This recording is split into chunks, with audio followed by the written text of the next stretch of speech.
Здравейте! Намираме се в магазин за сувенири Gifts, който се намира на улица Солунска 32.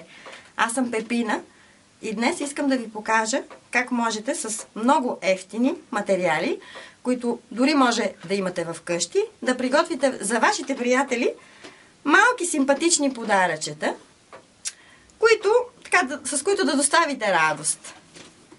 За целта е необходимо да имате парченце плат, което в случая е зебло, но вие може да използвате парченца, които са от стари дрежки, бебешки останали. Хубаво е цветовете да бъдат коледни, но и не е задължително, защото този подарък може да ви послужи и в извънколедните празници, когато някой ви е изненадал.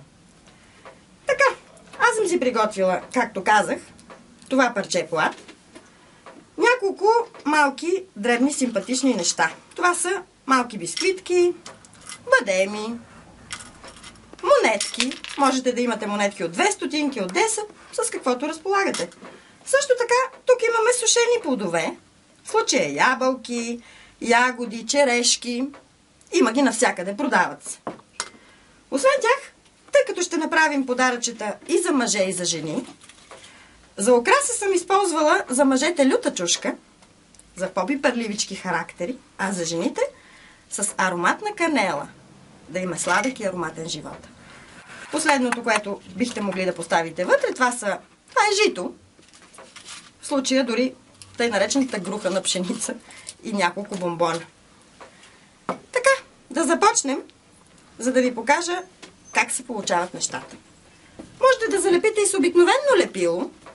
Можете да го ушиете на ръка с кръстат борд, с червен конец, зелен конец. Но можете да го залепите и по най-бързия начин с силиконово лепило. В случая ви е необходимо само да направите по една чертичка в двата края на това парченце плат, което не ви казах, но то е около 25 см за дължина и около 10 за ширина. Виждате, че аз го сгъвам, притискам и то се залепва перфектно. Така ние получихме една малка турбичка. След около минутка, защото това става доста бързо залепването, отваряте го и започвате да прибавяте тези симпатични подаръци за берекет. Слагам житото, слагам една, две или три малки бисквитки, слагам бадемче, а също слагам монетка, слагам сушена плод. В случая сложих една ябълка, но ще сложа и една череша. Ако вие имате орех, може да добавите и орех. Тук ще сложа и един бомбон с приятен портокалов аромат. Ако имате време, бихте могли да добавите също и малки надписи за късмет, берекет, за щастие, каквото ви хрумне. До тук добре. Сега трябва да затворим нашата турбичка. Използвала съм канап, който връзва много здраво. И в случая ще вържа една малка златна панделка. Сигурна съм, че вие имате цветни конци вкъщи. Можете и с конци да го направите.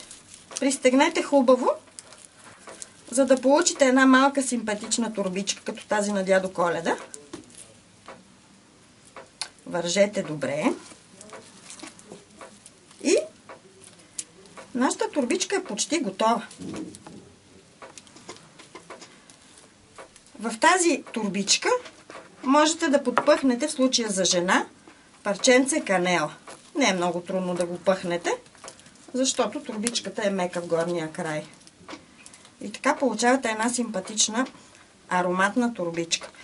Бихте могли да украсите също с изсушена портокалова кора, която бихте могли да набодете с карамфил. И дори това нещо бихте могли да поставите в гардероба си в някакъв момент.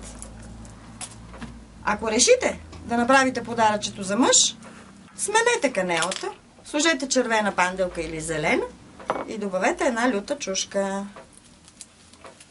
Така се получава един по-пипърлив, много симпатичен подарък.